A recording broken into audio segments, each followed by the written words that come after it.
It's time for MacBreak Weekly. We've got lots to talk about today with Aaron Hillegass of Big Nerd Ranch. Andy and Alex are also here. We'll talk about the new Apple ads. Mountain Lion, have you adopted it? And what's up with the new iPhone? Will it really be out in September? It's all ahead next on MacBreak Weekly. Netcasts you love. From people you trust.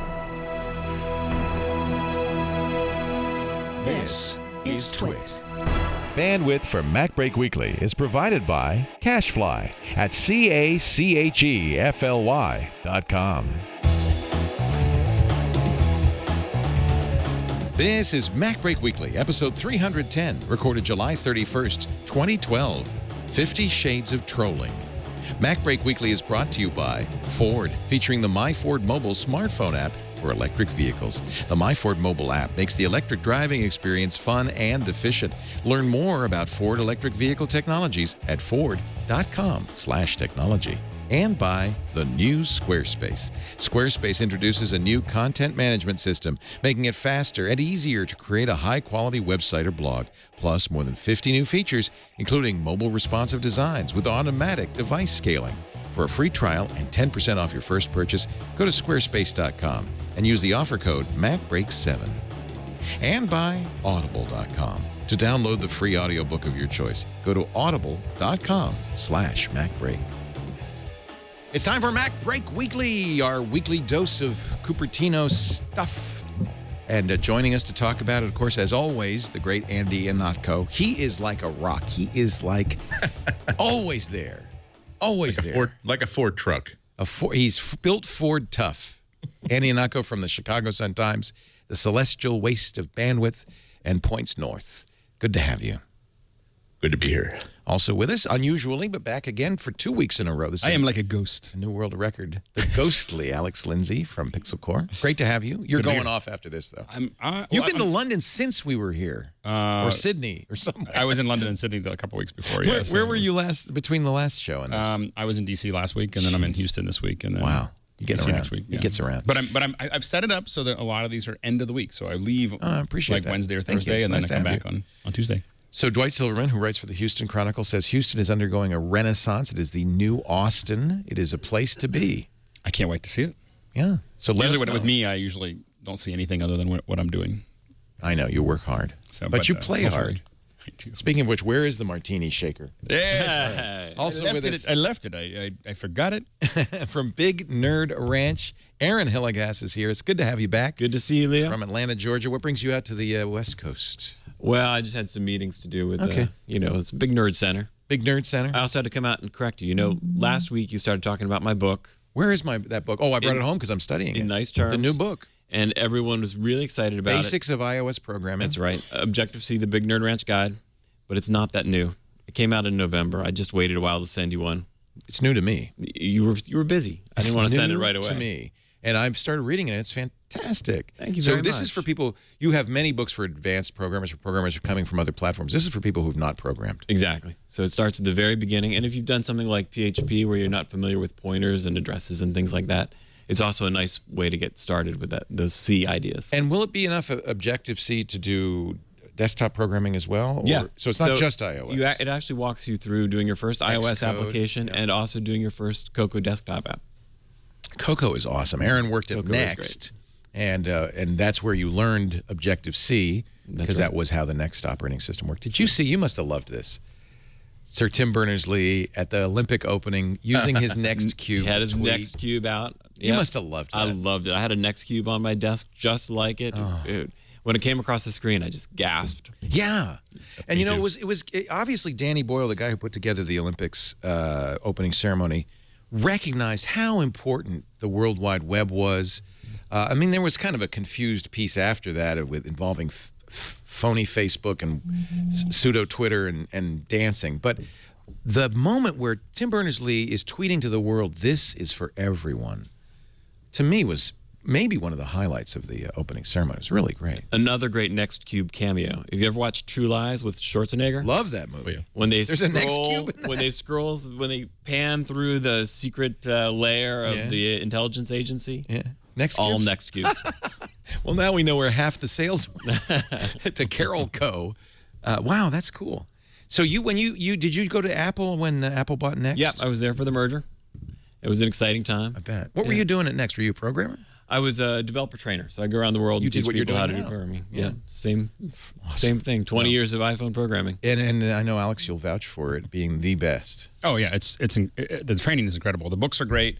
And the thing is, even if you don't see yourself as a programmer, what we have found it to be extremely useful for is being able to talk intelligently. We were talking about this last week. Being able to talk intelligently to programmers.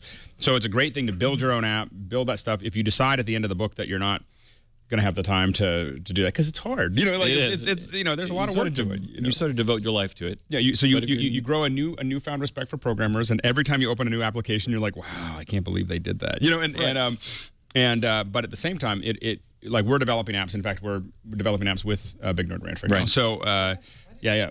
So that's cool. And so, but it allows us to have those conversations. And I go, oh, that's easy. Let's ask them to do that. Right. And and I know what's hard, or I have some sense of what's hard. It's great when a client knows sort of what's hard and what's easy as well. Right. Yeah, because Big Nerd Ranch also does contract programming for a lot of different companies. Right. Well, then I think the first story of the day is probably one of great interest to you all. According to the rumor mill, and iMore, I guess, is the one that got this scoop. The iPhone 5 and iPad mini event will be September 12th. Is that true? Or is that just a bad rumor? Andy, you've got your thumb to the pulse of the vein that is Cupertino, California. What do you think? I can locate it on a map. If you can narrow it down to San Francisco Bay Area, so on that basis, I heard about it mostly when everyone else heard about the September 12th date. I checked with some people who can usually give me a quiet thumbs up, thumbs down, and now I believe that September 12th is something's going to happen. I don't know if it's going to be the iPad Mini event specifically, but but it looks very good that Apple's going to be doing something on September 12th. There it is. And the release date, according to this rumor, and by the way, iMore says is from somebody who has previously been reliable. No guarantees they're still reliable. The release date would be September 21st, which is a kind of what we expect a couple of weeks later. Apple seems to be now in the track of they will have the announcement event on X day. During that time, certain like maybe a dozen people or a couple dozen people will be preceded with hardware under embargo for another 10 days. So that allows them on the actual release date to have all the coverage, the blessed coverage already set up for it. That's interesting. So that's why the 2 weeks. Maybe. Well, I think Andy has confirmed it. It's official, according to Andy. Knows everything. I know he won't say it, but that sounded like about as close to a confirmation. I'm saying ask him about the details. All I'm saying is that I believe it enough that now I'm sort of now it looks like I'm going to be seeing if I can be in San Francisco during that week for an unscheduled for a vacation that I happen to have been planning anyway 2 months into. Keep twisting in the wind there, sir. I am not going to help you out one bit. But that's good news. Is that September's normal though, right? Isn't that what we saw last year? I can't remember. I think it was October. Is it the new normal, or was it October? Okay. But it is the best time to do it. I mean, if you're going to build up a full head of steam for the Christmas season and Christmas seasons and across the country, because this is going to be the biggest launch that they've ever had, because now they're on all the 4S was split up among different networks. Yeah. There's a lot more global. They're now in China, so if they do it across the world in the first week or two, it will be I do believe the big numbers that analysts have been. Is it a bad idea that it's getting so predictable, though? I mean, we can see the sales that hurt the stock already. That hurt it hurt the quarterly results. Were down as a result of people thinking, well, it's autumn. There's going to be an iPhone 5. Let's not buy one now. Well, but I don't know if it's because it's a pattern oriented as much as it is that all these rumors were coming out. So everyone that's in the know that's going to get that, even Tim Cook, which surprised me in the analyst call, the quarterly earnings call, said people are paying attention to the rumors. So it sounds as if normal people too are hearing these rumors, or at least have grokked what's going on. The rumors are on CNN. Yeah. I mean, the thing is that what's crazy is how do you build a PR machine where you get CNN to talk about your product that hasn't been released for 3 months before the actual release? So but I was watching CNN and they're talking about these basic rumors and they're talking about what's going to be in it and what it might look like, and I'm like, this is like the morning, like headline news. They're talking about it. Just it's crazy. But now, is it advantageous for Apple to have rumors floating around? I mean, there are two categories of rumors that you tend to flag. One is the stuff that's absolutely uncontrolled and just seems to be circulating organically, and then there's the rumor that is being passed on by like the Wall Street Journal, where you wonder, okay, is this this Apple trying to get ahead of the rumors by leaking something that they can't support and can't stand by? I'm sure that if Apple could create a perfect world, they would much rather have everybody have no idea when something's coming out, no idea what those features are going to be until they're really ready to commit. Because as we've seen in products in the past, oftentimes they will add or delete features, negotiating with internally up until the very last moment they have to commit to manufacturing. So I think they would rather not have people expecting to see a longer screen or near field communication, because that could affect the press about this device when it's actually released, and they decide that no, near field communication doesn't make sense for the next iPhone. Yeah. Well, I think the one advantage though is you also have that vaporware advantage where Apple doesn't have to commit to vaporware. They're not. That's what that used to be the big thing that happened. You know, where Microsoft would announce something a year before it was going to be released, and sometimes it would never actually come out. But I think that Apple has the advantage of having the rumors do all the vaporware for them. So people thinking about an Android or thinking that the iPhone 4S is not quite what they want might hang out and just see what the new phone looks like before they commit to anything else. Henry Blodgett says, I love this, yesterday, not that Henry would ever kind of troll for clicks or put any link bait out or anything like that. Henry Blodgett, who, in fact, there was a good Wall Street Journal article about him in Business Insider this week about how he's turned that into a really successful, I think they said 5 or 6 million uniques a month site, basically by creating very controversial content. This is Henry's article, and you know, it's not so far off from what I was saying on TWiT. If the iPhone really looks like this, he's referring to these rumored pictures of the iPhone, Apple may be screwed. He's saying, and I don't think I'm not sure I disagree with him, that this is not different enough. It looks so much like the 4S. Meanwhile, Samsung with the Galaxy S3 and others, the Galaxy Note, the HTC One, are pushing the envelope so far ahead that Apple's just going to start looking laggard unless they make some big changes. You disagree, Andy? I don't know about that. I mean, here's the Galaxy S3 that we've been talking about off and on for the past month. There's nothing really revolutionary looking about this. You've got your basic flat screen with a button on the bottom of it, it's and very it's nice and thin. Also realize that, I mean, Apple puts so much development into that industrial design, into that signature for the iPhone. It's sort of like there's Coke and there's Pepsi. Coke believes that their stylistic can design, their stylistic logo design is so valuable to them that they spend lots of money in refining it, and they never really ever actually change it. Whereas Pepsi is like, no, we want to refresh the logo every 5 years just to make people notice our brand more. I think Apple is the sort of company that says, we designed this phone to look the way it does. We think it's really great for our purposes. We're not going to redesign it just for the purposes of giving a visual reminder to people this is a brand new phone. We would like to think that the new features we put into it will remind people that it's a brand new phone. Well, it's playing catch up to some degree. It's going to finally have LTE. It'll be kind of the last major phone not to have LTE.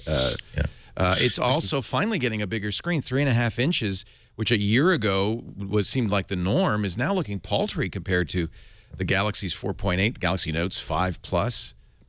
Yeah, I got to say, this is the first year in which I do personally feel as though Apple has to really deliver this with this new phone, because all the other phones are out there. They've pretty much caught up, and in many cases really surpassed the iPhone. So it really is a case of delivering things to the iPhone platform that have been in the Android space for a year, or sometimes even 2 years. NFC, it's all catch up.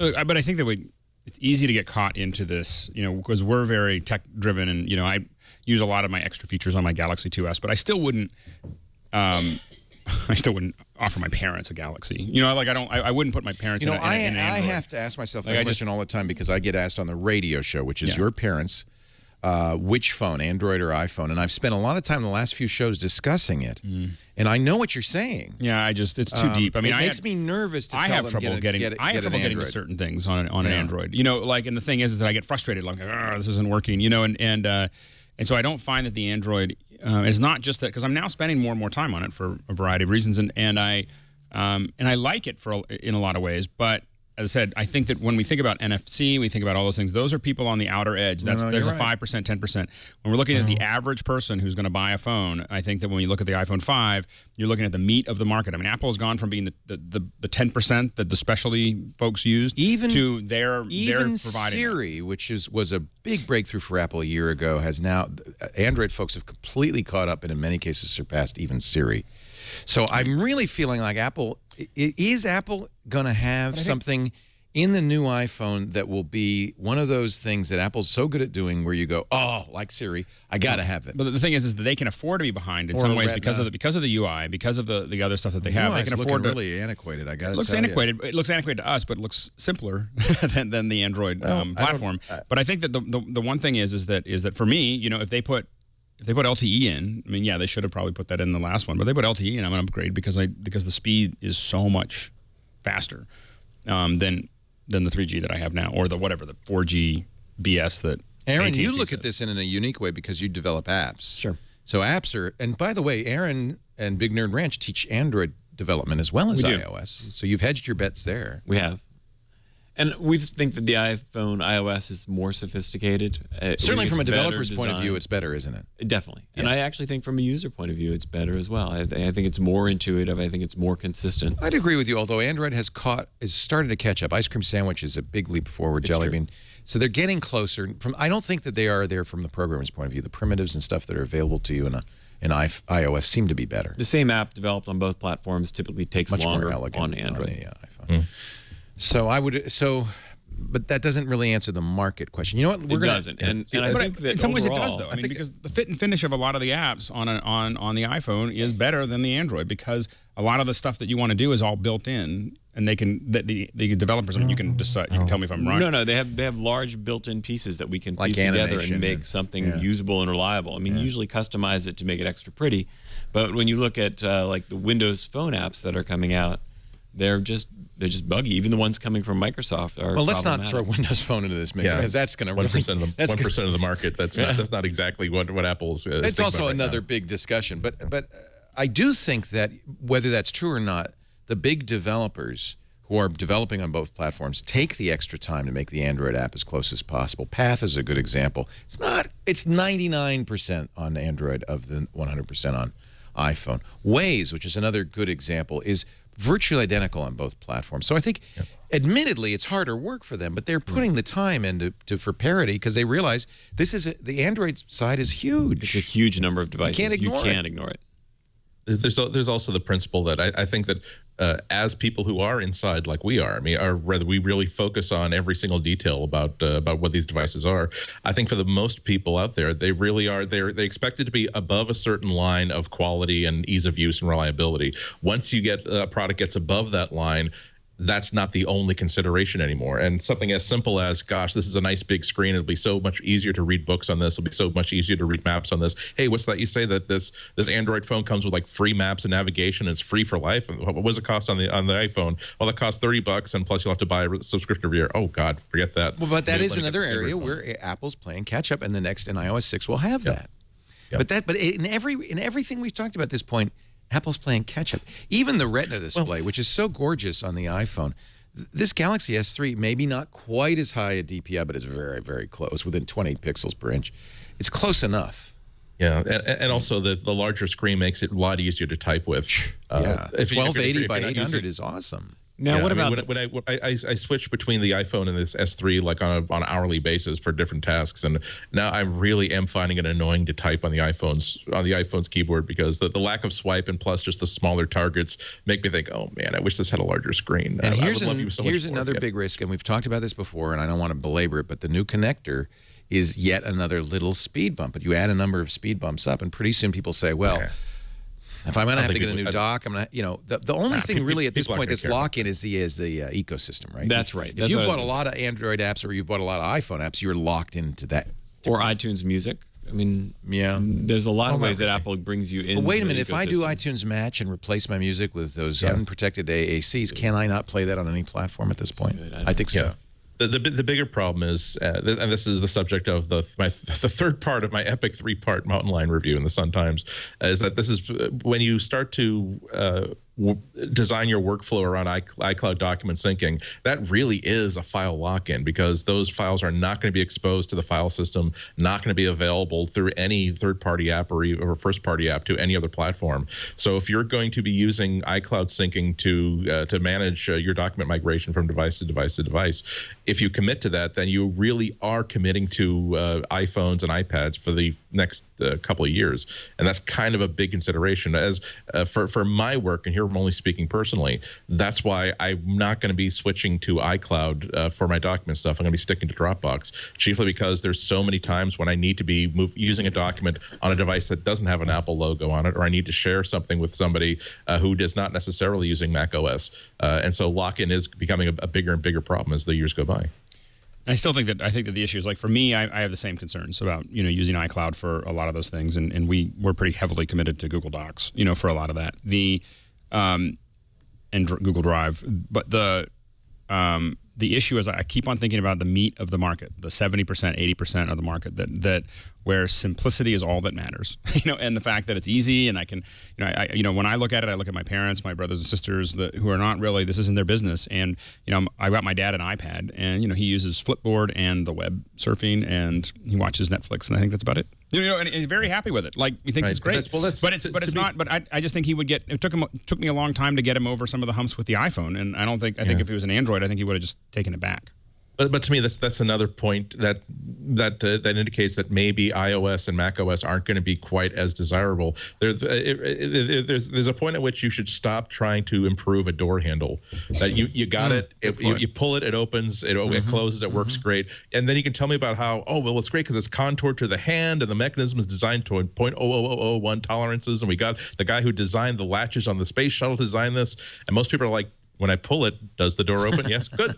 Done. Actually, Andy, given that the door handle's been around for several hundred years, it is about the worst, the door knob, about the worst possible design, because if your hands are slippery, it's round.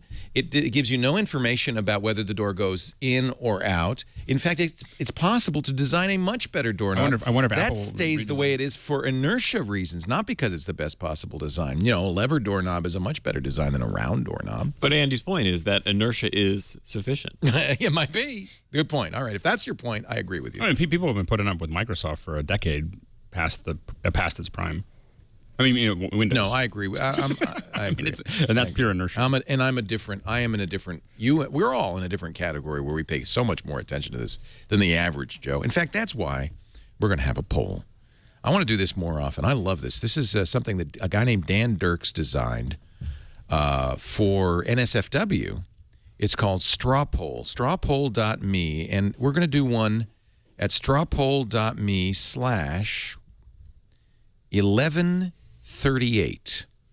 Strawpoll.me/1138. Are you waiting for the iPhone 5? No, the 4S is good enough. Yes, it's the phone to own, even though we know nothing about it really.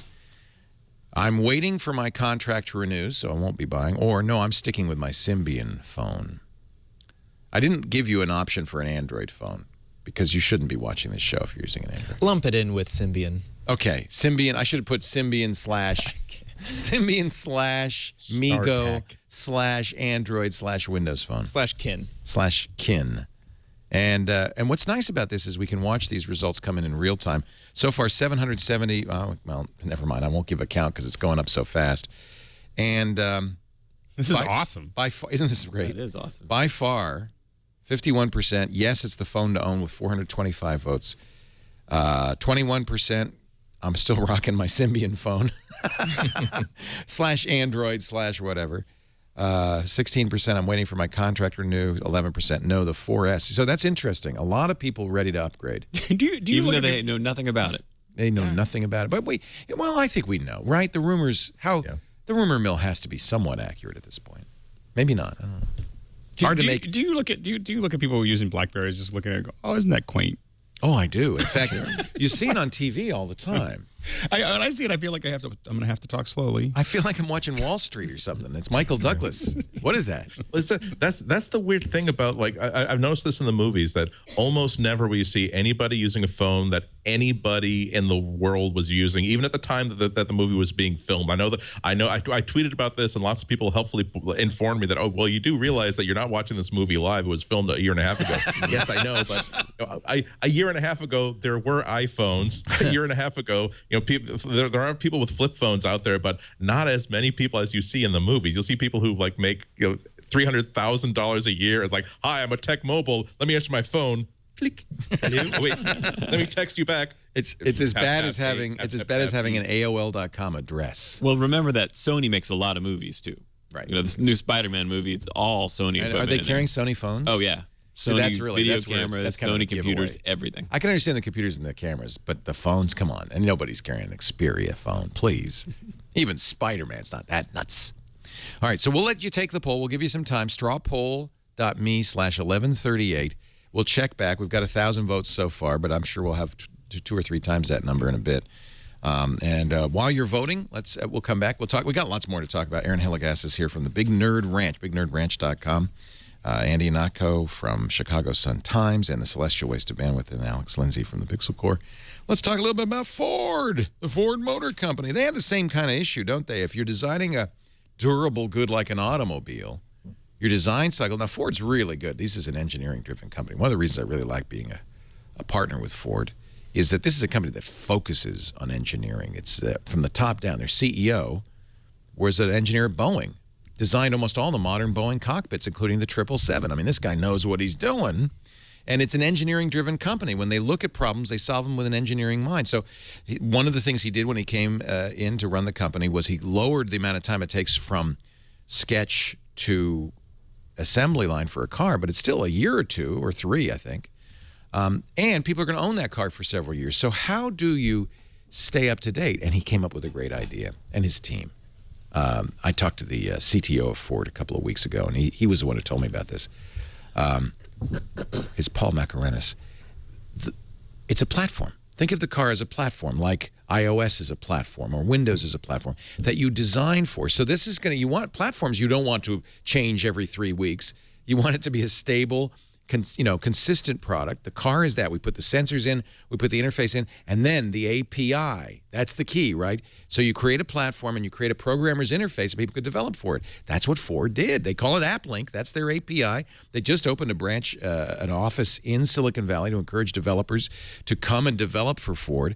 And this is how you make the car, the vehicle, up to date. They bring in their new smartphone, and that's got software on it that interfaces with the vehicle, and you could do so much more. They've actually written, as is traditional in the hardware world, the perfect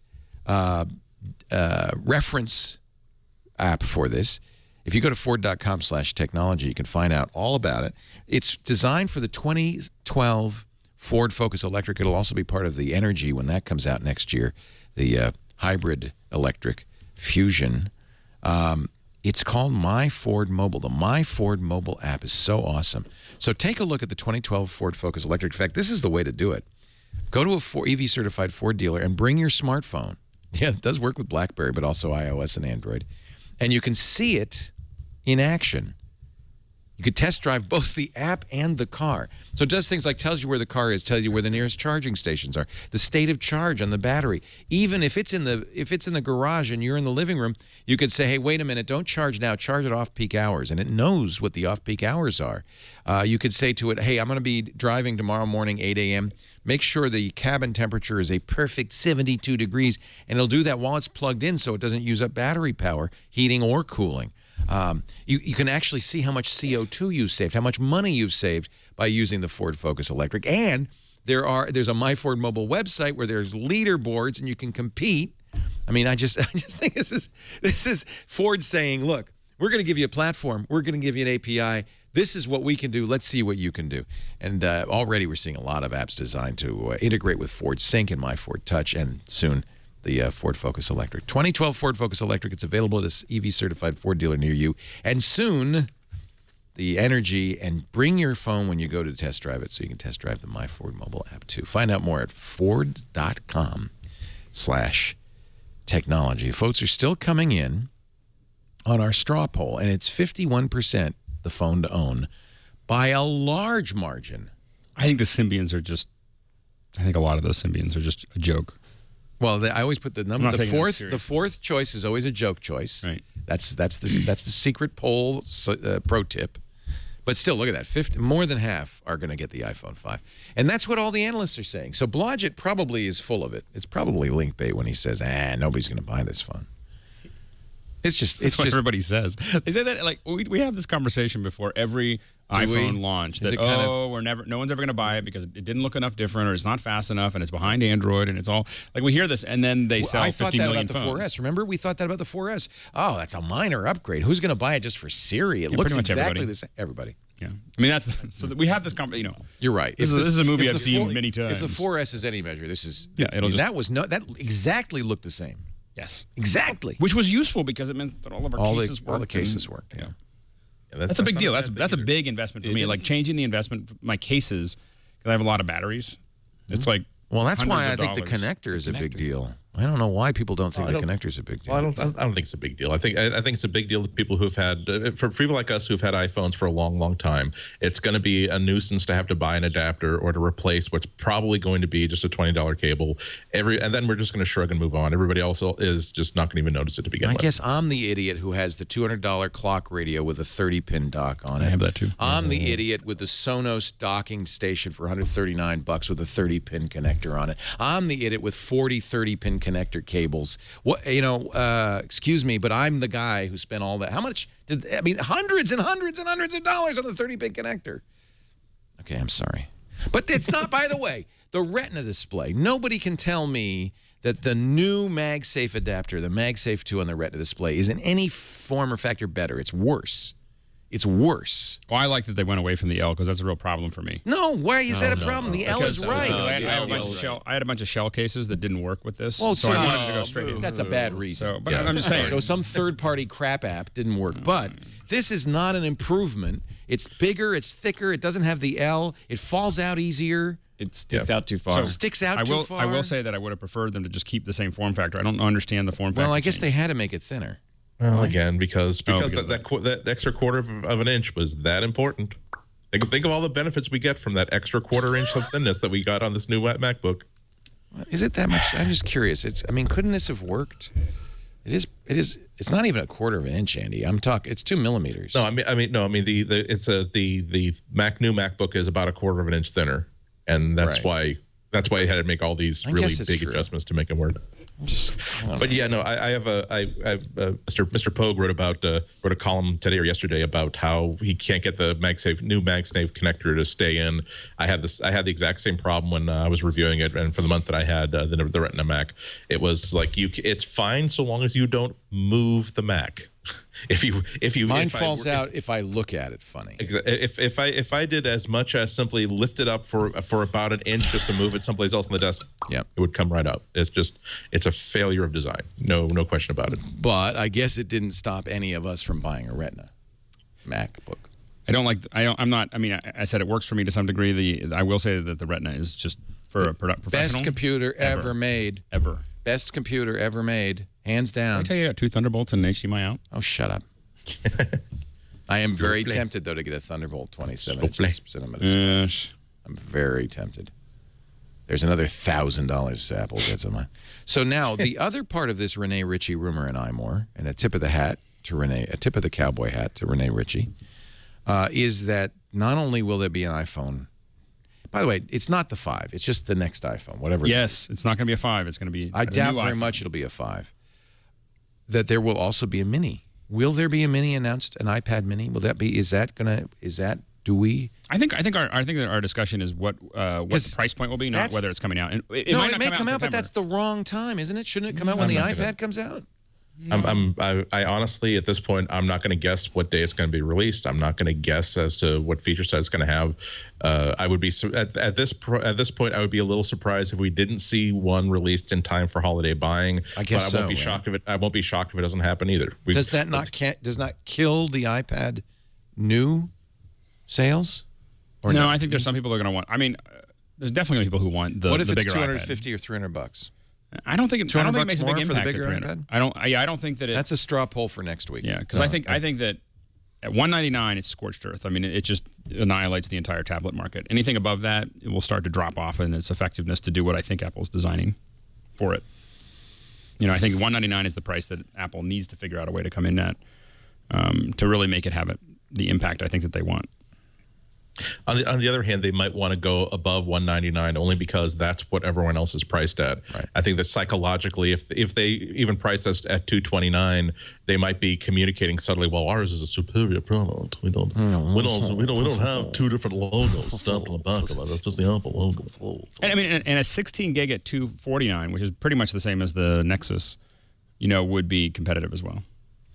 But it's interesting to note that when you talk about Amazon and Google and their solutions, they're subsidizing those because they're hoping to make their money a different way, whereas Apple makes their money on a profit margin from the hardware. So, well, it depends on whose breakdown you believe. The initial breakdown of the Kindle Fire put it at about a $8, $5 profit per unit. The latest ones that I've seen as of about a month ago put it at actually about $30 to $40 per unit. So I don't know whether people have just the analysts have just changed their minds, or whether Amazon has found cheaper sources of certain parts or whatever. But you're absolutely right. Apple would never let go. The fact that the Amazon tablet market has to be so heavily subsidized, and the fact that Google has to pretty much give away these tablets just to make sure that there's a viable device out there, says a lot about the problems about getting developers interested in targeting that market to begin with. By the way, if they do it in September, why don't they just call it an iPod? Because September is iPod launch time. Is it an iPod? They're really moving past the iPod. Not as of last year. Okay, never mind. It used to be exclusively the iPod, the iTunes event. Right. Now they've pretty much said that this is going to be the iPhone event, broader iOS event, right? And we've talked before about how another question. One of the reasons why I'm not making any predictions from now on is that I honestly don't know whether they're going to be calling an iPad Mini or whether it's going to be a elevated version of the iPod, just to put some sort of a class distinction between the two devices. I have no idea. It's a fascinating topic for bar discussion. Yeah.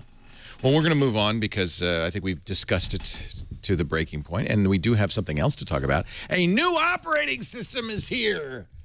Yeah. Hooray. And another straw poll. I didn't create this one. Fermata Jen in our chat room did, and thank you, Jen, for doing this. Strawpoll.me/1159. Have you upgraded to Mountain Lion? Yes. No, I'm waiting for better app compatibility. No, and I don't plan on it. Of course, I have upgraded, and so far we've only got 16 votes, but we just started it. We'll take a look. We'll let your votes come in, and we'll talk about it in just a moment. I love this straw poll. This is waiting for Windows 8 before I make my decision. There is no entry for that, and it's not allowed. I don't know. Well, okay. We're gonna take a break. We're gonna talk about Squarespace.com, and we'll see how those poll results are after. So you have a minute to vote, and then we'll talk about Mountain Lion. I'm sure we all have something to say about the new big cat in town. But first, a word from Squarespace.com. Everything you need to create an exceptional website. And we've got a special deal for you in just a second I'll tell you about. This is the new Squarespace. Woohoo! We've been talking about version 6 for how long? They've been working on this, and I am so in love with it. I've been using it for a few months. Completely updated code. You know what that means, Aaron. I mean, that's a lot. It's nice. Start from scratch. 50-plus new or improved features. You can all watch all the new features if you go to new.squarespace.com, N-E-W. In fact, let me go there right now, new.squarespace.com. They've got a great video that will show you the whole kit and caboodle. Things like new template designs. This is responsive design. Anybody who does web development knows that that's the kind of the magic term these days. That means instead of doing a mobile site separate from a desktop site, you do one site fits all. And that is really sophisticated stuff. It's not easy to do. I think it was one of the things that really made this take a while to get going. By doing so, you design one site that looks great no matter what the platform. Here's the example that they use. If you upload a picture to Squarespace, they literally create 9 different thumbnails for depending on how you're going to see it, whether it's on a desktop 27-inch monitor or if it's on a iPhone or anything in between. They create the thumbnails automatically so you get the best resolution for each platform. The layout engine makes it so easy. Here you go. See, look at that. On the big one, the little one, the medium one, it all looks the same. They also have this incredible drag and drop layout engine that lets you change everything just by clicking and dragging. It's so beautiful. Now, this is the design phase, but once you're in there putting in content, it couldn't be better and easier, too. You've got complete social media accounts and sharing settings, so your Twitter, your Facebook, your LinkedIn all work. You can import and export from Tumblr, WordPress, and bloggers, so you're never stuck in a Squarespace site, and you're never stuck in your Tumblr, WordPress, or blogger site either. You can move around.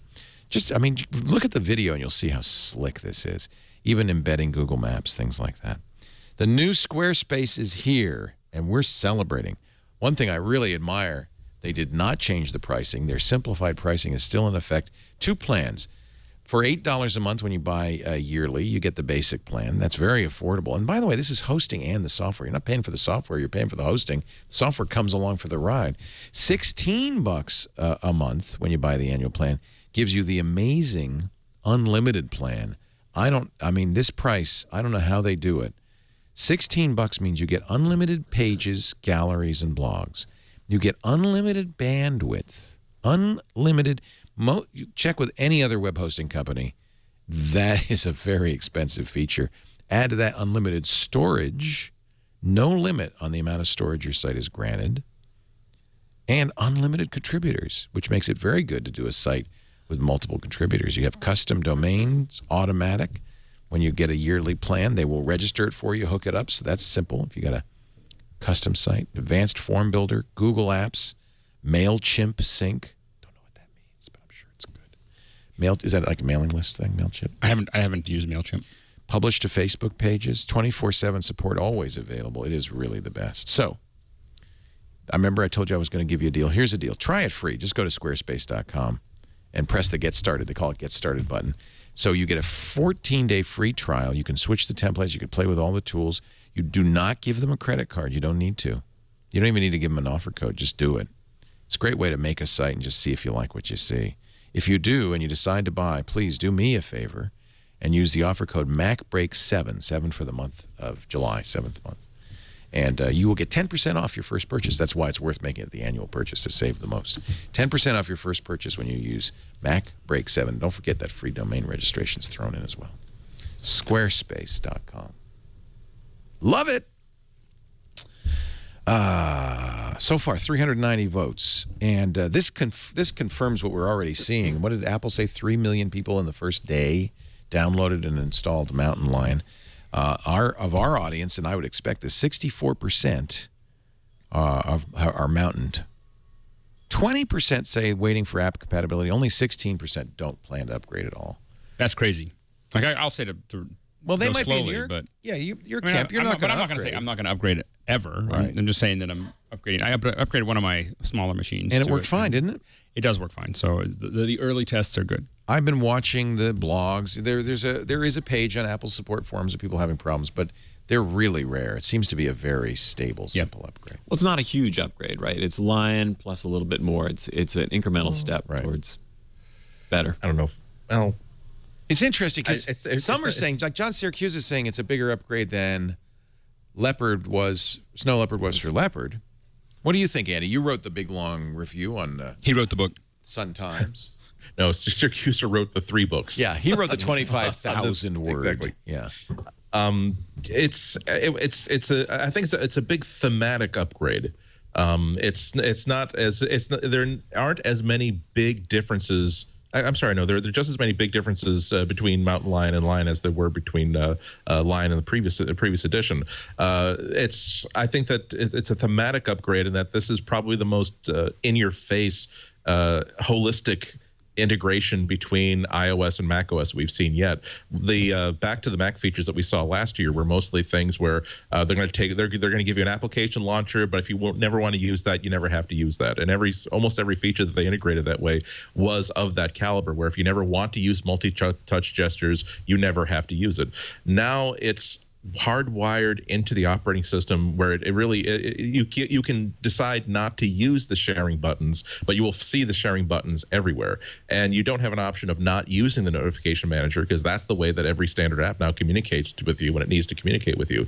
And as I was talking about before about the upgrade in iCloud, it's the first fundamental change to the document model since 1984, where on the OS level, applications are the librarians and the managers and the curators of all of your documents, where by nature and by default, by its very nature, if you're using iCloud, you don't have any direct access to your documents. You always have to go Mother May I through your applications. So I really do think it is a major upgrade, and also it's a major step forward. I'm sorry, step on some vector. Let's just say forward or backward or sideways. It's up to other people to decide, and making sure that that Apple makes the double-walled Apple Pleasure Dome a little bit more secure and a little bit fancier and a little bit harder to get out of. It really is a point which, over the next year, you're really going to have to start making these decisions about, is it okay to, all the advantages of staying within the Apple ecosystem, are they continuing to give you payoffs? Are they going to continue to create advantages, or are they going to create problems with you later on? And the other perspective, which I'm certainly not the most qualified on this panel to discuss, is the limitations or the difference that Apple's creating in how it relates to developers and third-party apps now, where so many of these really cool 10.8 features, as a developer, you don't have an option of selling your apps outside of the App Store. You don't have that choice. If you want to support documents in the cloud, if you want to support iCloud, you have to be selling through the App Store. It's not good enough to simply have a developer ID anymore. So that's why I call it a really major thematic change, where I can't think of 10.8 now without thinking about the double-walled Apple Pleasure Dome, which is what we're moving into. And pleasure domes are wonderful places. That's why they call it pleasure domes. I think that this is where we start factoring those larger questions in to the Apple experience now, though. Aaron, I know Marco Arment has written, and a lot of developers have written, but Marco has written that the App Store is history, that it's just not keeping up, that Apple's really got to work on it. I know a lot of developers didn't like the new entitlements feature. I have to say that the security model, I'm impressed by Gatekeeper. I think the entitlements are a reasonable thing to ask. You don't have to participate as a developer. You can sell on a website, right? That's right. With a developer ID, you can also code sign it. Yep. And so the default for Gatekeeper is that it will let you start up an application that has been signed by an Apple approved. If you right-click or control-click and say open, you can open any app, even if your settings are more restrictive. Right. So although most users are not aware of that. Well, Apple tells you, though, That's true. It is, which is kind of cool. I was really impressed because the default, as soon as you install Mountain Lion, all of a sudden you're set to the middle setting, which is you can only do apps from the App Store or from signed developers, code signed developers, right? And of course, the first thing I did is download something from neither, because nobody's got their certificates yet. Right. I think it was an update to Alfred app, and it said, well, no, you can't open this because your permissions. However, and it gave a long paragraph, but I think if you read it, it said, however, all you have to do is click on this app and select open, and you'll be able to open it this one time. You don't have to change your settings forever. That's right. I liked that. Now, if Apple hews to that line, now see, my concern is that they're going to gradually move to the App Store only model. But if Apple hews to this kind of middle road where they offer flexibility, but they encourage security, I think that's a great middle ground. Well, there's a couple of different things happening at the same time. The first one is, you're right, they could gradually move it. But Andy has a point about iCloud, is that with the hard drives, the SSD hard drives getting so small, and all our photos coming off those huge chips being so huge, the iCloud is becoming really central. The cloud is becoming very central to everybody's world. And to the users, the fact they have iCloud, they want to be able to store that stuff up there. And if you wanted your application to integrate with it, you're going to have to sell it through the store. So, and users may have to buy new Macs, because if you have more than a 2 or 3 year old Mac, you can't either. Right. You have to be Lion or Mountain Lion, right? But you have to be Mountain Lion. To be on Andy, iCloud. do you know? Can you do this? Can you do the iCloud thing with Lion only? I think so. iCloud document iCloud document sharing, I believe, requires 10.8. Oh, okay. Other iCloud itself does not require 10.8, but I believe that is a 10.8. So Apple's pushing both ends. They're pushing users and developers into the future. I'm going to double check that. I believe I tested it and I couldn't get it to work with 10.7, but I should double check that. That sounds right, actually. And that makes Marco nervous, but I think he's overstating it. I don't think that users are going to turn away from the App Store because of it. I'm in Marco's camp. In fact, the minute they announced the App Store, I predicted, oh, this is the beginning of the end. They're going to push us all in this direction, mostly because it's so great. Everybody loves it, and we're just going to all get suckered in. And Apple's just going to finally, at some point, pull the plug, and everybody go, oh, thank you, Apple, for taking care of us. I guess I would say that it solves such a big issue, though. I mean, because it's just, I mean, it does. I shudder. Every time I update a computer, I shudder at what it's going to take. Now, the only apps that I have to install specifically are the Pro apps. So my Autodesk and my Adobe apps are pretty much the only ones that are left. And, some 3D apps, Cinema 4D and Modo and stuff like that. But that's outside of that, everything else, I just go, like, and if you have a little app, I think this is the thing that I've become to a point where I will not, I like back off on buying apps. If they're a little app, and when I say a little app, costs less than $100, and they're not in the App Store, I'm like, oh, that means I'm going to have to deal with the upgrade. I'm going to have to find my serial number. I'm going to have to, all that stuff. And I think I just like, I don't want to deal with it. But from the developer point of view, one of the things that makes us crazy is often you'll ship an app that it's going to progress and become valuable over time. And the App Store does not allow you to charge for paid upgrades. No paid upgrades. Yeah. And that's really problematic to a small development company. Let me posit this. If nothing changes, now we're in a perfect world where you have choice, you have security, you have a good security model, you encourage people to do that. They have the option to do that, but they're not required to. Developers can still sell on the online store, or rather they're on their own store, and people could still buy. If nothing changes, would you say this is a perfect world? If nothing changes, this is a perfect world, but everything is changing. Yeah. So the other difficulty is that there's a whole lot of pain that we don't get to see as users, where developers now have to spend a larger percentage of their time keeping their software working, as opposed to investing that same amount of time adding new features or moving their project forward. The transition to 10.8 and the transition to the App Store is a really big deal for a lot of these developers. And then you have the problems where I don't think Apple is being insensitive to the needs of developers necessarily, but they're so many reports of you submit your app to the App Store and it just takes a long time for it to get processed, or it gets kicked back and now you've got a new problem in your hands. It's a total shift in the relationship between a developer and its users. Traditionally, you've had that direct one-to-one relationship.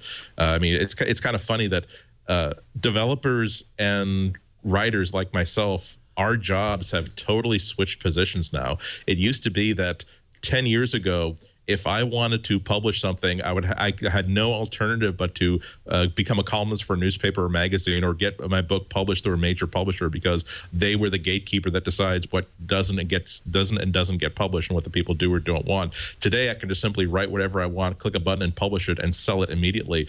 Developers historically have always had that ability to just make duplicates of their own software onto 5 1/4-inch floppy, put it in Ziploc bags, and mail it from their kitchen table. Well, today, however, we're ahead of that a little bit.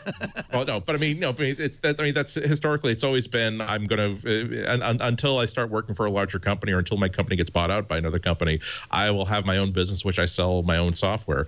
There was a time which you had that same kind of model where you did have to pretty much make sure you got into the egghead stores, you make sure you got placement in the Mac Connection catalog, but that kind of came and went pretty quickly enough. And so today we're back, developers are right back at that terrible year where they're having fewer and fewer opportunities to sell directly to customers now, because now the trend is to put more and more control in the hands of a central authority that decides whether or not your app has been built to standard and whether or not it's appropriate to be released to users. It does feel a little bit like fascism. No, okay, that's let's not overstate. That's a hard word, and that's yeah. Well, the difference. Things will just work better if you let us take care of everything. But the thing is, that's almost always the case for an Apple user. It's rare to find when I talk about. I've been talking a lot about and complaining a lot about Apple's control over the past several months. But remember that most of this is academic and just worrying on my part, because I do tend to worry about what can happen 2 or 3 years from now. From a user point of view, it's great to have all your software in one place. When someone recommends a backgammon game, you don't have to try to do 8 million Google searches to find out which of these 400,000 different sites selling backgammon games, including stuff that runs on Mac Basic, is the one that was being talked about. It's one place that has all your software. As Alex said, one place that you can re-download all your software. iCloud never has it been easier to move data, to have a life that spans across several different computers and devices. I don't think that Apple, I don't think it's anywhere in their top list of priorities to make sure that they tighten their stranglehold on developers and users. I do think that they are building, again, it's a pleasure dome. They want to make a happy experience for everybody. I mean, I keep coming back to a line that I came across in a travel book about how Walt Disney's designs for Walt Disney World, which is that Disney wanted you to have such a good time that he wanted to make it absolutely impossible for you to have a bad time, even if you wanted to have a bad time. I know that's true, because I have wanted to have a bad time at Disneyland every time I go, and I still can't have one. I was talking to someone and said, that there's so much management at Disney that literally when all those animals pop out and start dancing around and everything else, that's crowd control. They're actually like slowing down the walkthrough. Every time I go to Disneyland and there's speakers in the trees and there's actually pine wood scent coming out of an actual pine tree because it's sprayed there, I want to hate it. I want to hate it so much. It's the ultimate fascism. It's really interesting that you said that, Andy, because that's my experience. I am not kidding when I say I want to hate Disney, and I go there and you just, gosh darn it, you can't help but love it. You can't love it. But I think when we get back to Apple and this, the closed-in system, I think that the other thing is that we're seeing a lot of people moving from geeks like us that have been really into this for a long time to people who use their computer every day, but in a more casual way. So they're not, there's more people using the computer. There's more people that becomes part of their life. The more, again, the center mass.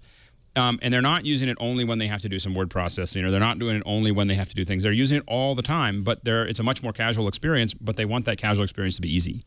And I think that's what Apple is solving and what a lot of people aren't solving well. Apple is not catering to us anymore. We might as well just face that. They used to. I will say that, but this computer... It's the best computer I've ever used. Like, if you're not catering to the hardcore, production guy, I mean, this laptop that I'm using is, I don't know who else would use it or who else would really need it. It's got 2 Thunderbolts and an HDMI out. I mean, but I wouldn't say they're completely giving that away. Well, I noticed that Aaron is not yet. You're still using a 17-incher. 17-inch. It's easy on my eyes. I wanted to say one thing about developers and sandboxing, and part of it is that we haven't been super disciplined about being tidy with our programs.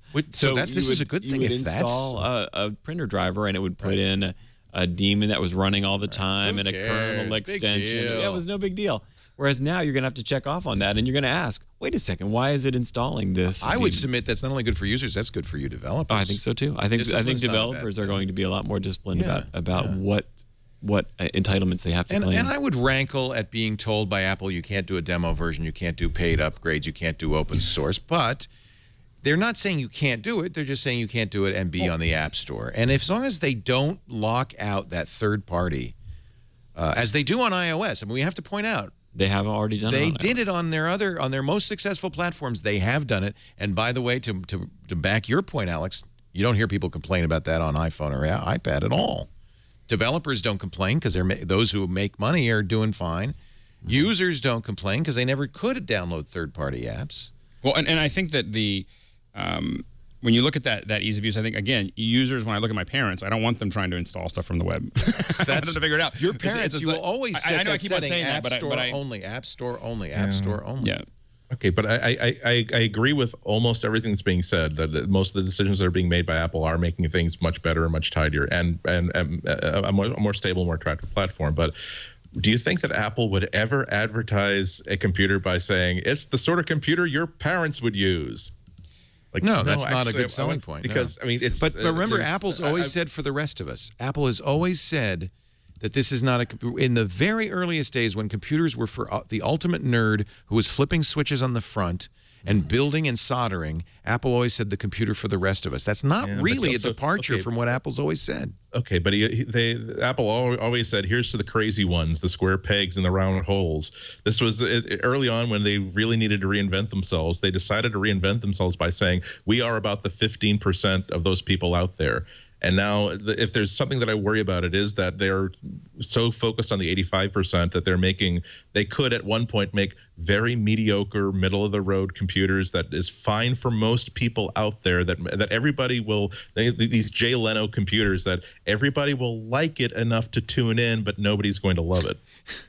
I don't think Apple's at a risk of that. Do you? I think they're still making. I think they're at a risk of that. I think in some ways, comparing the Mac OS to Jay Leno is worse than calling them faster. So no kidding. I'm going to back away from that as well. You bastard. But I also think that for app developers, I think that you have to rethink the way, especially with upgrades and so on and so forth. I think there's a lot of app developers that I'm starting to see, especially with the iPhone, where you have lots of in-app purchases. So those are things that we can. Okay, we're not going to give you everything. We're going to give you something free, and then if you want to go to the Pro version or you want to keep on adding features, could you make that be the analog for upgrades, paid upgrades, is an in-app upgrade?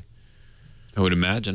That's what we're doing on iOS, right? Yeah. Is that the people are making big money right now? In fact, in a way, doing it it's through kind of nice. purchase. If you add a significant feature, doesn't change from the user's point of view. That's nice. I have the choice to buy that feature or not.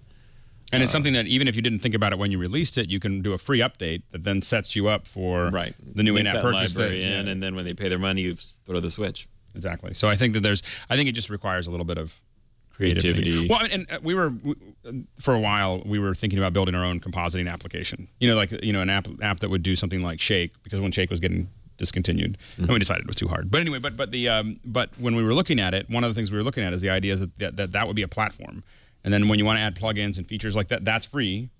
Like it's a free application, and then you start adding features back into it. Like if you want the green screen keyer, that's $20, and if you want something else, and then you build this platform that everyone can work on, and so the idea was that our revenue generation was not based on that one-time experience. It's like, and everyone could customize what they're paying for.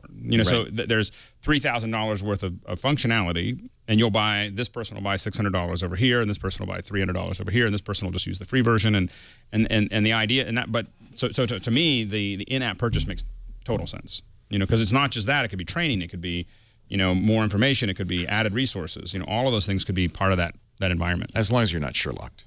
As long as you're not. If you get Sherlock, if you're Growl. You're not feeling too hot right now. Right. Although, let me say, the notification center, I think, is a huge step forward. That's why Growl's not feeling so good right now, because who's going to use Growl? I took Growl off. That's it on Growl. It's done. Whether you liked Growl better or not didn't matter. It's done. And we've been at, because we're an app developer. my other company, DB I love Garage. the notification centers too, by the way. It's great. When Apple released it, I always look at it like there's a time in the sun with Apple. Like I'm going to release something and and it's going to go well and I'm going to enjoy it. But when they released the new green screen keyer and in motion, it was so good that our sales dropped pretty dramatically. Because before it was so bad. And that was a big chunk, but we knew it was coming. It's like people who wrote Twitter apps. If you ride on the back of a giant beast with sharp teeth, you can't complain if the beast decides to turn around and eat you. Okay, well, it's just what happens if you're if your big idea is that we're gonna create this new version of a ball where it's round and it's made out of rubber and it bounces. It's like you'll have a really great market for the first couple of months, then someone will realize actually we could make those too. It's a very simple idea. It's a natural idea. Let's have that in our thing. You just have to accept that, and it's foolish. There's enough history now in the tech world that you can no longer say, "Wow, I didn't expect that." Well, you can't stand. I think that would happen. I've been expecting Notification Center for 10 years now. Yeah. It was about time. All right, let's change the subject. If you watched the Olympics, if you watched even 1 minute of the Olympics, you saw the genius. I'm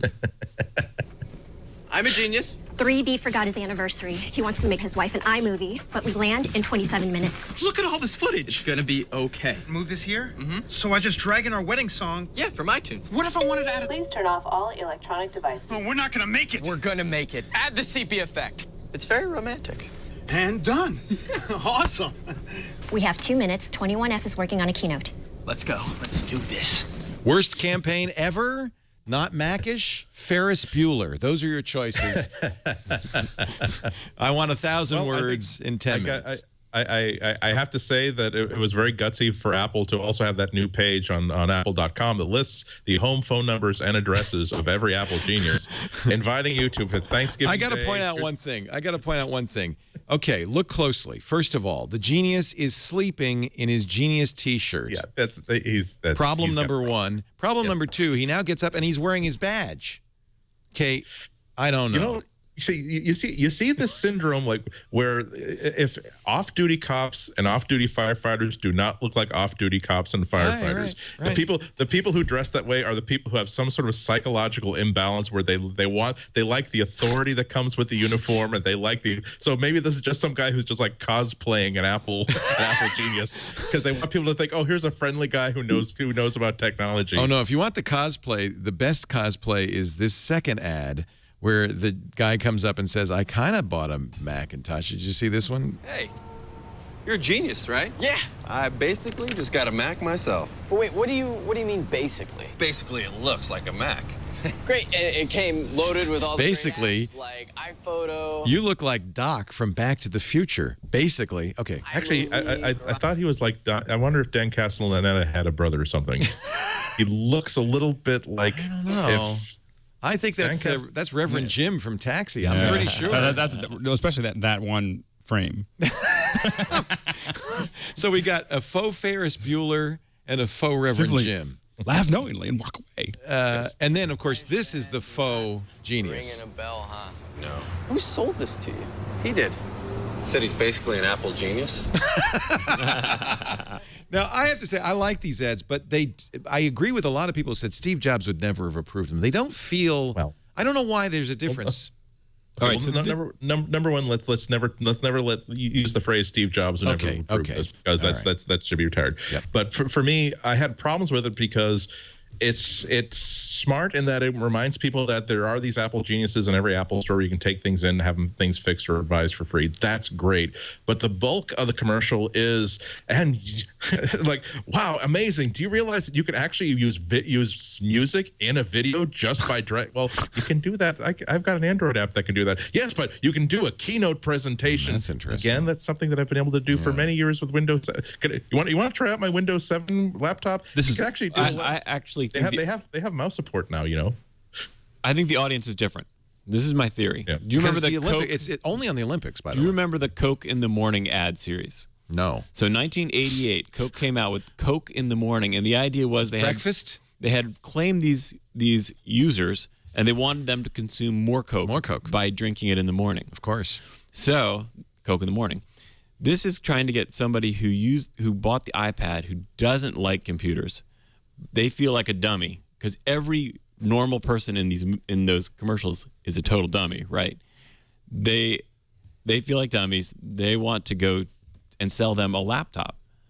So they are showing this commercial of any dummy can use this laptop. They might need the help of the Mac Genius, but that person is there to hold your hand. All right. Well, this is a Woody Allen moment. Remember when they're standing in line and somebody's talking about Marshall McLuhan, and he says, I happen to have Marshall McLuhan right here, and you're full of it. I am going to pull in Ken Segal, who was one of the people who created the Apple campaigns for Shy a Day, one of the big guys. He, in his blog, Ken Segal's Observatory, says, this thing is so upsetting it has me talking to myself. Ken, you're missing the obvious. Clearly these ads are targeted at first-timers, not for you.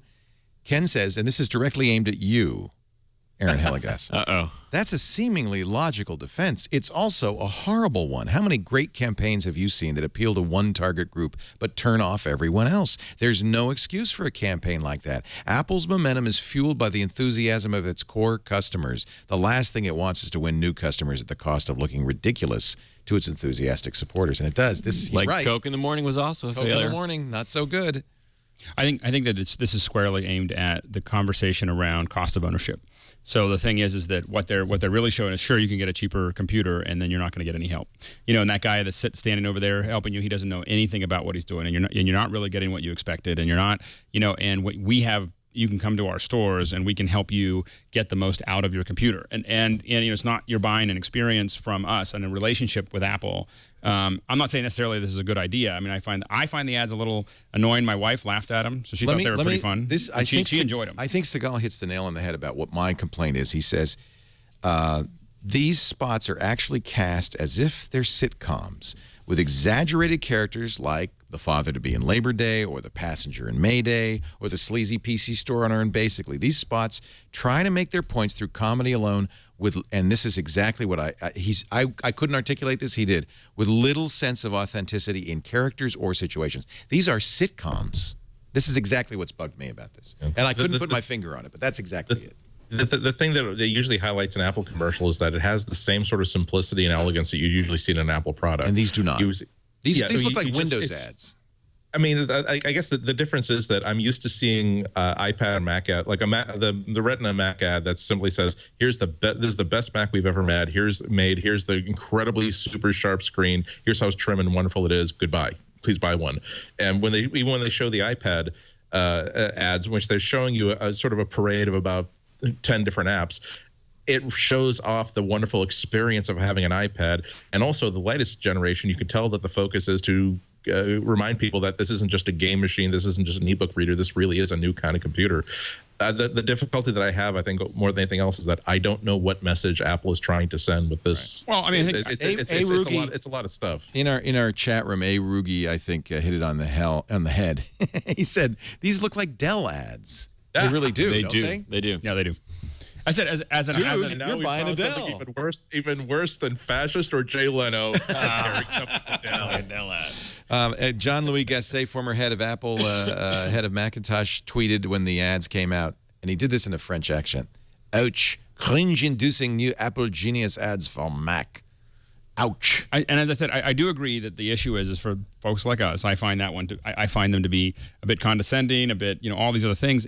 But as I really thought about them, watching them a couple times, is that this is also aimed at bringing people back into the Apple Store. When you come back into the Apple Store for a Genius ad, for a Genius, you're now in their sale, their point of sale, kind of pointing towards what Aaron was talking about, is you're not bringing them back into a position where they can buy. And we have to remember that the Apple stores are the most profitable stores per square foot in the world. And the Genius is really genius. It is genius. There's no question that, and I talk to normal people all the time who say, "Oh yeah, I'm getting one-on-one," or "No, I'm gonna go to the Apple Store and get some help." There really is. They have created somehow that notion in the world that you go to an Apple Store and there's somebody nice, communicative, and helpful there. That is something that no other PC manufacturer has mastered. And you look at the design of it. I was in the Sydney store a couple weeks ago, and you have to go through 2 stories of sales before you get to the 3rd story, which is this gorgeous Apple Genius location. Where of course, how do you get back out without buying something? I mean, that's in case you're wondering, I didn't find that doable. This is not the guy though to have as the Genius, frankly. You think? I mean, that's not what I don't know. He didn't seem like much of a genius. He seems nice. He seems affable. He's a nice kid. He doesn't judge you. He just simply wants to be there to help. So I think he's a fine ambassador for the Apple Genius Store. I mean, it's not important. It's not the end of the world, but it's a good conversation piece. I think just like the Mac versus PC ads, this is really taking a soft point in the PC sales market where you don't get any support, and once you buy it, you're kind of on your own for the most part. And this is going to take a soft point. It's going to take a little metal, stick and just shove it right in there, and the people are going to think about, well, I'm not going to get any help, right? And I think that's what it's really aimed at. I think it's no John Hodgman, Justin Long. No, I don't think so either. I don't think the quality of the ads and the stature of the ad is anywhere near what we're used to. It's a sitcom. I guess all I'll say is this: the fact that we're debating what these things are about, I think that kind of suggests that it was a suboptimal commercial. Suboptimal. That's good enough. We're going to take a break. When we come back, we have asked Aaron to do an iOS tip. He shook his head. No. I'm going to ask again. We'll give you another chance. Also, but if not, I'm ready. Are you ready? All right. And would you like to do? It'd be fun to do a mountain lion tip. I have a mountain lion tip. All right. Now we're cooking with gas. And we will have other picks as well. But first, a word from a very important sponsor, Audible.com. Love Audible.com. Just got a bunch of new books. I have a subscription. And by the way, this is I think the best way to be an Audible listener, because not only do you get the book a month, but you as part of your subscription, you can also subscribe to, I think, is it the Wall Street Journal, New York Times? There's a variety of daily periodicals you can also get. And what a great way to get your news while you're driving to work or walking on the treadmill. Audible.com, over 100,000 books, but also newspapers, magazines, radio shows, all sorts of stuff. Yes, 50 Shades of Grey, too. I don't know if our audience is the 50 Shades of Grey audience, but maybe it is. You know. Spank me, she cried.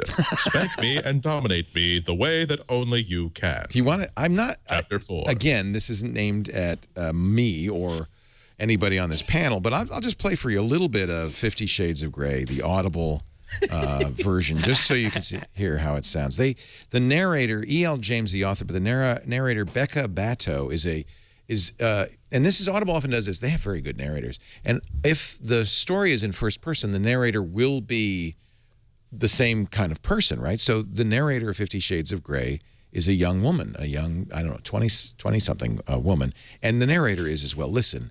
By the way, I couldn't listen to more than a few minutes of this, but if you're in the market for this. My heart is pounding. The elevator arrives on the first floor, and I scramble out as soon as the doors slide open. Oh, by the way, a little scene center here.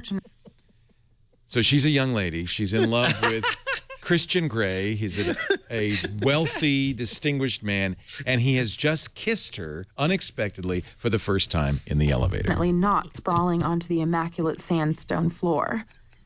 I race for the wide glass doors, and suddenly I'm free in the bracing, cleansing, damp air of Seattle.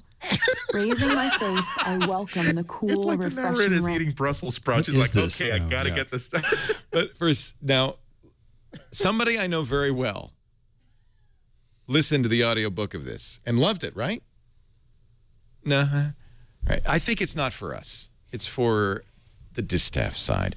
But there are plenty of other wonderful choices if you go to audible.com and take a look. So many great books. That is currently the #1 bestseller on Audible. But in fact, number 3 is 50 Shades Darker, book 2. Number 5 is 50 Shades Free, book 3.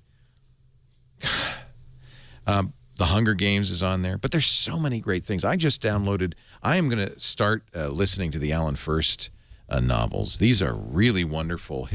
They're historical novels, take place during World War II, kind of spy novels. They call it the Night Soldiers series, so I got the first one, Night Soldiers, but it turns out you can read any of these by themselves. They're wonderful. He is the master of the historical spy novel, which is a genre I happen to love. Andy, what are you listening to right now? I had one of those. One of the best things I can say about audiobooks is that I had that depressing moment today where I'm nearly at the end of The Big Year, which was my pick last week, a couple weeks ago. Yep. And I realized, and it's a story that's told chronologically, and I'm enjoying the story about these people going out birding on Christmas Day.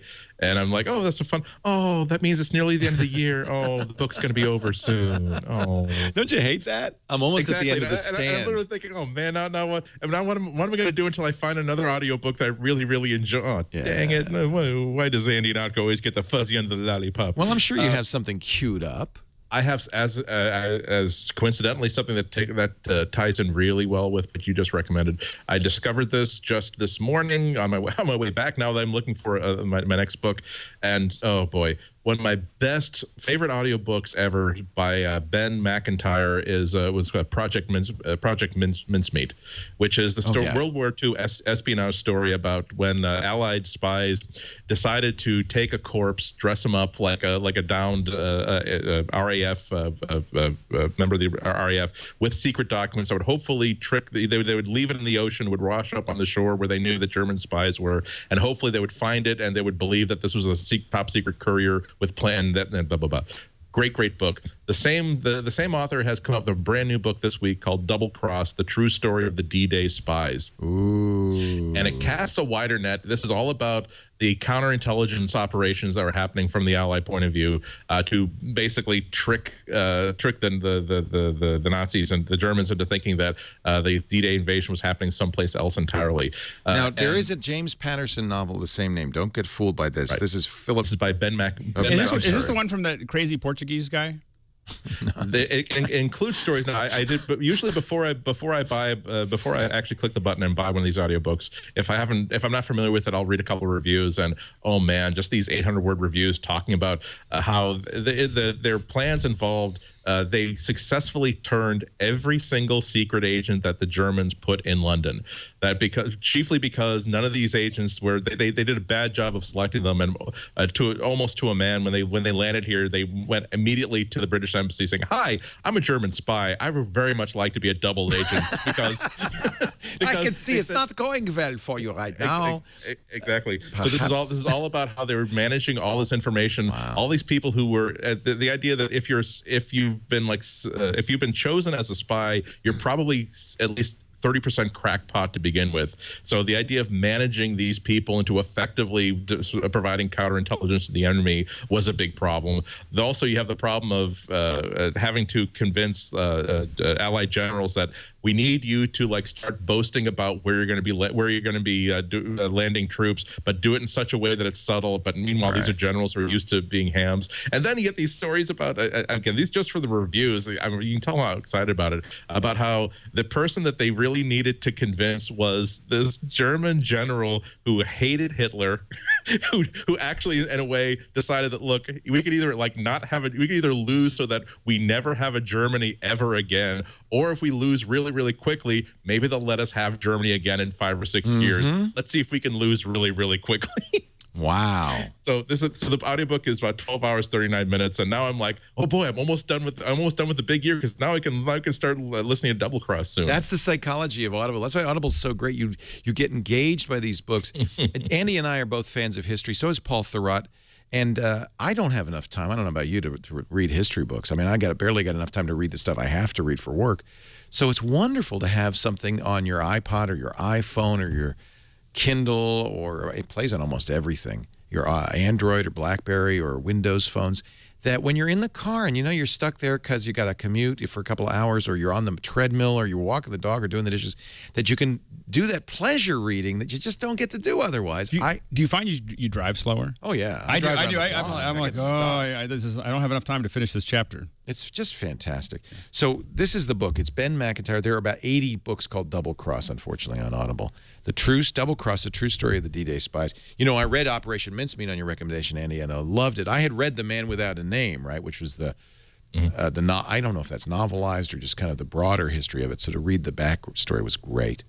It's endless, I mean, look at this one, comedy in the 70s. I mean, you could just go on and on and on and on and on. This is an amazing thing. I just am a huge fan of Audible, and I know you will be too. Here's the deal. Go to audible.com/MacBreak. You sign up for the gold account. That's the book a month account I mentioned. Your first month's free. Your first credit is free. You can cancel at any time and pay nothing if you want, and the book will be yours to keep forever. I know you won't, because it is so fantastic. And don't forget, if there's a holiday coming up or a birthday and you want to give a gift, you can also give Audible as a gift, and it's a great, most welcome gift. So there's a gift center right there at audible.com to find out more. Audible.com/MacBreak. And I see Aaron nodding. I see Andy nodding. I see Alex nodding. We're all of us. Yeah, absolutely. It's really kind of an amazing success story, really. Really? Yeah. All right. Would you like to do an iOS tip? You can. No, I have a suggestion for the more general hints. Okay, save that. I will. iOS tip from Alex Lindsay. Okay, so if you're like me, a lot of times you don't get connected for a long period of time, and you come back and there's 53 applications to update on your iPhone. You're like, oh right, because you've been ignoring it. That number's slowly been going up, and you know that you want to update, whatever one of them. So I want to update my Audible or Field Runners or whatever, and I hit update all. And now it's just randomly, it feels like it's just randomly updating out of order, whatever. It's just doing whatever it's doing. And so if you have time, you leave it there and you go hang out. But sometimes I just want this one app to upload and finish. How can I force that? You can force it by clicking on it. It'll pause it. Yeah. And when you click on it again, that'll be the next one that's uploaded. So you can actually prioritize your uploads. If there's certain applications that you want to have uploaded next, you can actually just pause them and start them, and they will be the next application that's uploaded. That's a great tip. That's a great tip. Very useful. That's my tip. Andy Ihnatko, how about a mountain lion tip?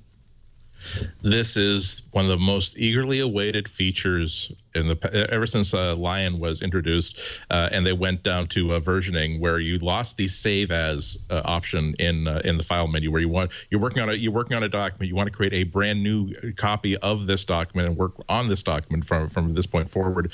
Mountain Lion did not restore this feature, but it is a hidden trick where if you hold down the option key and then click on the file menu, suddenly you see a brand new save as command that works. Save as is back. Save as is back. There's also keyboard shortcut option command S will also give you the save as command.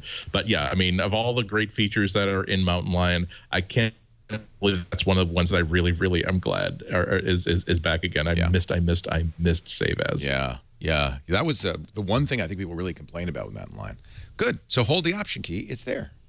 They didn't love it. They didn't get rid of it. They just hid it. Just hid it a little bit. All right, now it's time for our picks. Aaron Hillegass, why don't you start us off? Grand perspective.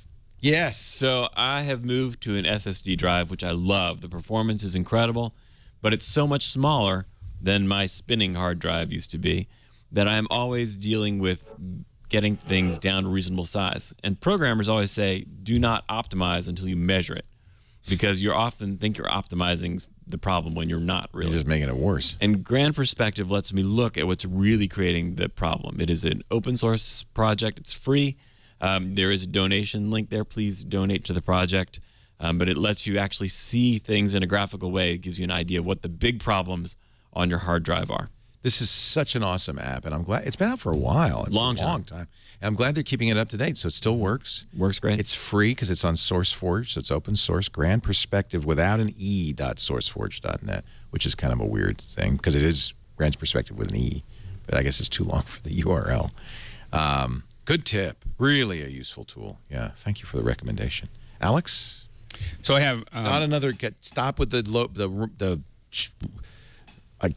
I spent the entire week playing that stupid load runners, whatever the hell. Field runners. God, I gotta kill you. I'll kill you. I'm sorry. Field runners didn't I too. apologize? Oh, you warned me, but what, did I not download it? No. And wasn't it not great? Yes. Can't stop playing. I'm trying to watch the Olympics last night, and I go, what? Huh? No, I'm sorry. I can't. I gotta play road. What is it called? What's great about Field it is Runners Field 2. Runners 2. It's amazing. Yeah. So sorry. This one will be easier because it's a little bit of a. So I want to show something that is. Ooh. So do we have an over the shoulder for? Here, no, you'll have to hand it to me then.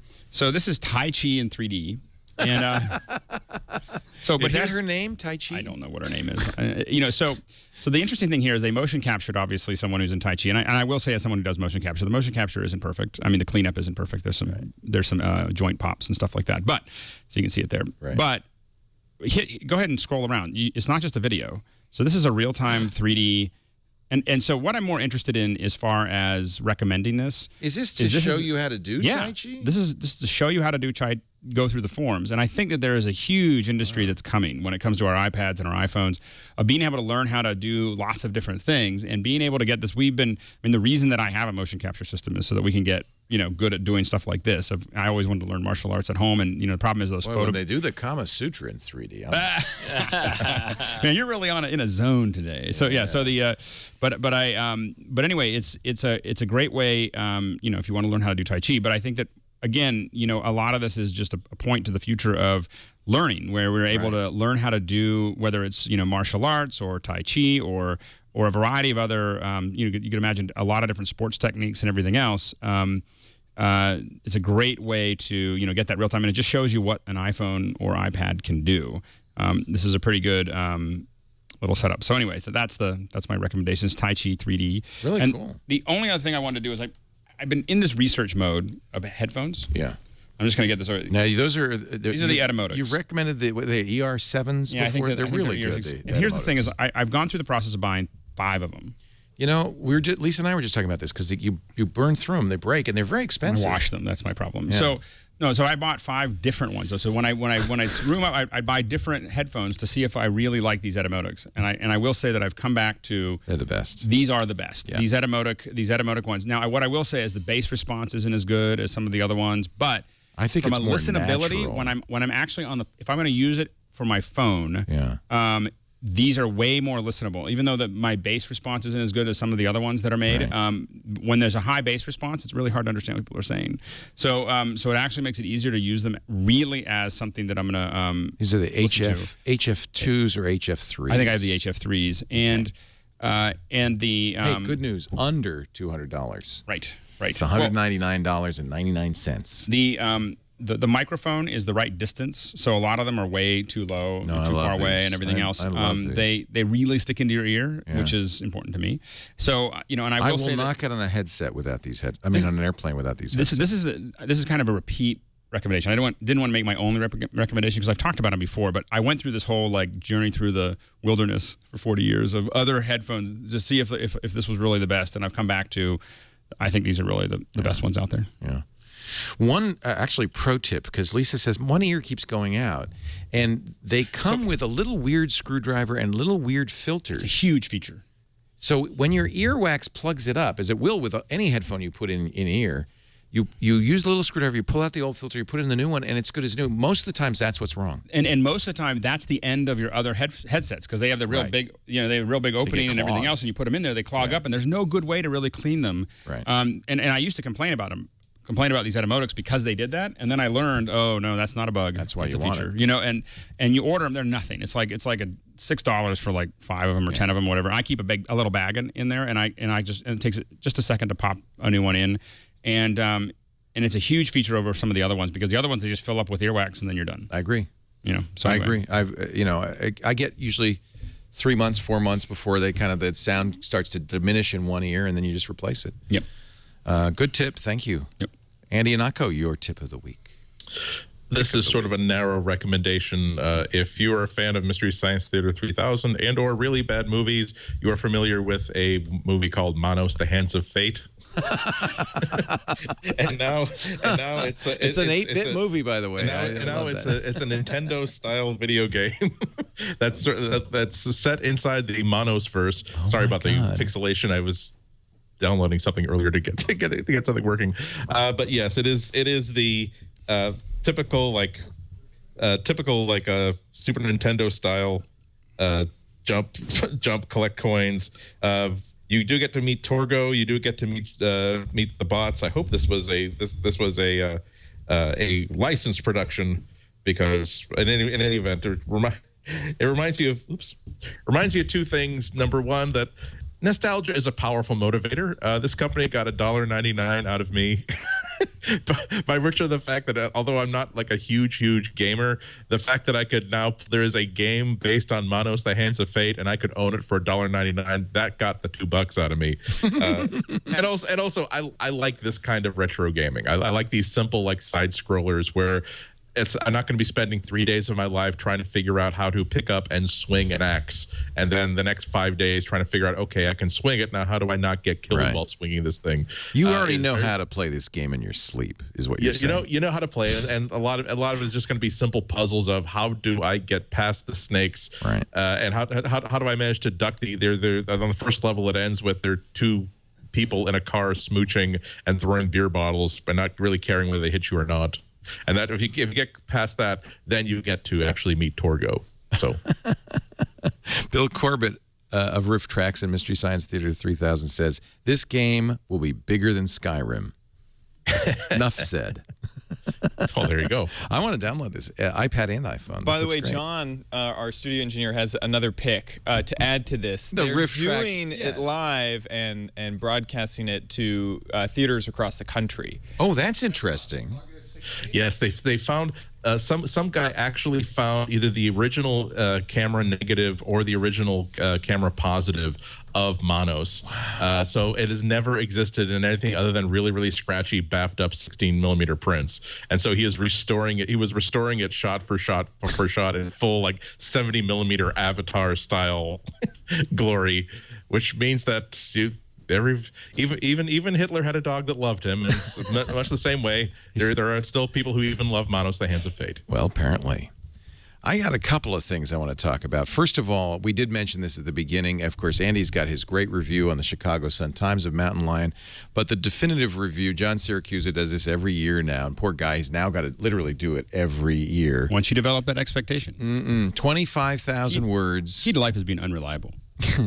And I have to say, he's done a good job. Once again, it's at arstechnica.net. If you're an Ars Pro subscriber, which I am, you can get a full PDF of the whole thing, which is right here.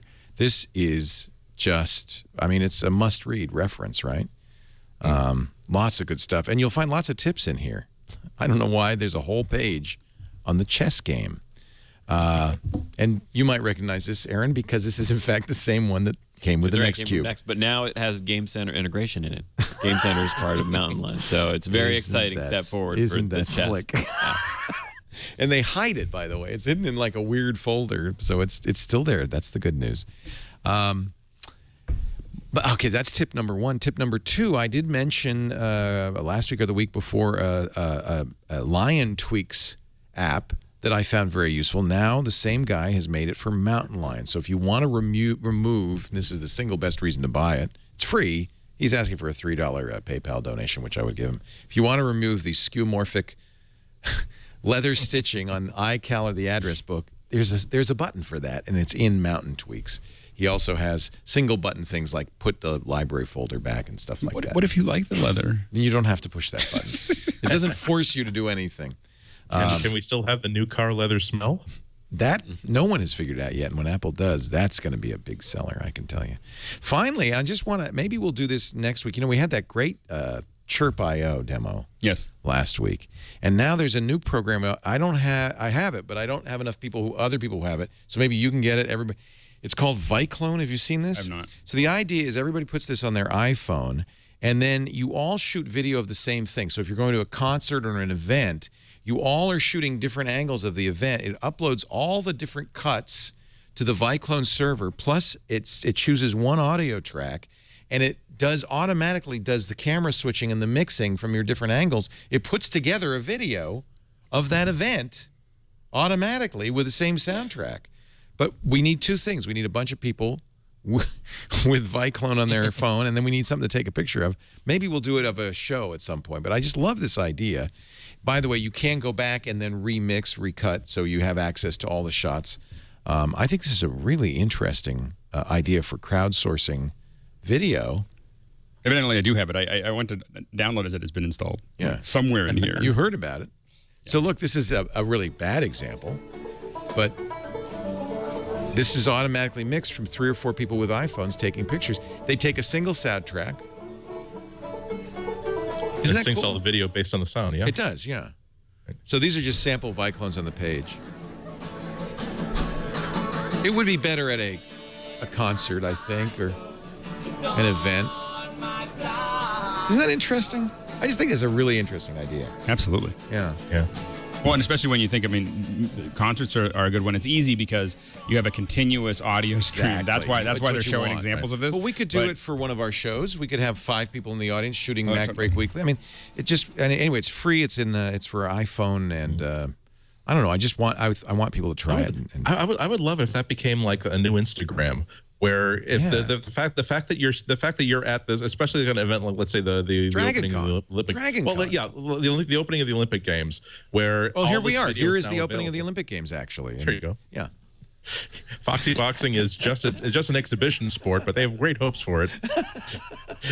What are they hitting with? Well, some big gloves, right? But the point is that you've got people all around the ring of this boxing match with iPhones and Viclone. Yeah, it's an interesting idea. A wedding? There you go. I mean, yeah. Great for a wedding. Yeah. An NSFW kegger, whatever, you know. Another plug. Go ahead. I'm sorry. I was going to say, I'm just keeping thinking about how cool it would be to like be at this event, but in the middle of it, I'm wondering, gee, I wonder what it was like to like see it from that other angle. Exactly. Some guy was standing in front of me, and there it is. Simply to scrub forward into that part in my own video where I can't see it anymore. So, well, here it is from 8 different parts of the stadium. I'm sorry. I think sounds like a nifty app, Leo. Isn't it a great idea? And I think you hit the nail on the head for a wedding. This would be spectacular. We also have one more thing, a book that we want to recommend everybody pick up. I know we mentioned and we mocked 50 Shades of Grey, but there is a better book now on the iBook store that everybody sure as heck ought to buy. It's easy to find because it's number 4 after the 3 volumes of 50 Shades of Grey. It's called The Diamond Club, a novel by Patricia Harkins Bradley. Now, and everyone buy it today. I got to point out, so get it to number 3. We just have to beat 1 of the 50 Shades of Grey. It's adult.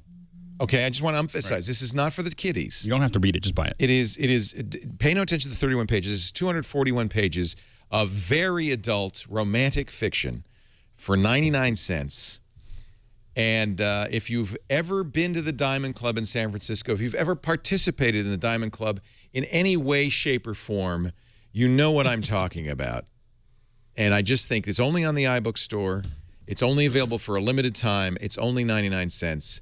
Buy 3 copies. You'll be glad you did. Thank you all for being here. Thank you, Aaron Hillegass. Always great to see you. Leo, it's always great. If you just go to bignerdranch.com. We do training and consulting on mobile development, both iOS and Android. And get the book.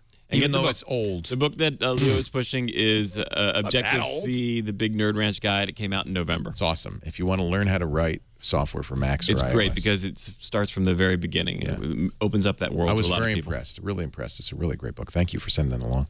Alex, Lindsay is off on the road again. Yes. Just can't wait. Where are you going next? I'll be in L.A. on Thursday and Houston on Friday and then home. And then I'll be back here next week. So you'll be back next week? Yep. That's wonderful. Thank you for doing that. And thank you to all the emails of asking if I want to go have drinks in these different cities. He doesn't have time. The thing to know is that I land like 3 hours before an event. Yeah. And then I'm there. And then I literally have, get a driver and go right back to the airport and fly away.